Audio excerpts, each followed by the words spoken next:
आज़म ठिकराटे जी शहरिन petroleum शयुनि जे अघनि में इज़ाफ़े खे ज़ुल्म करार ॾेई रद्द करे छॾियो आहे। शहरिन सिंध टीवी न्यूज़ जे रिपोर्टर मजीद महर सां पंहिंजा वीचार हिन रीत वंडिया आहिनि। अचो त ॾिसूं।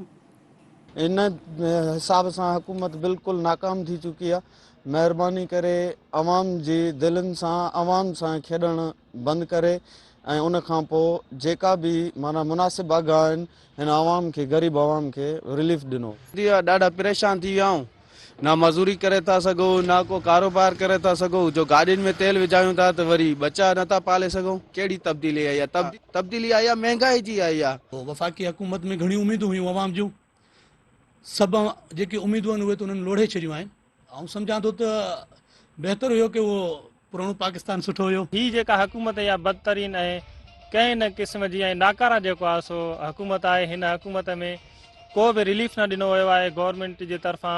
500 रुपया कुल दिहाड़ी आहे। उन में छा उन ग़रीब जी पूरत सब्जी वठे या अटो वठे या गिहु वठे, कीअं घर खे हलाए।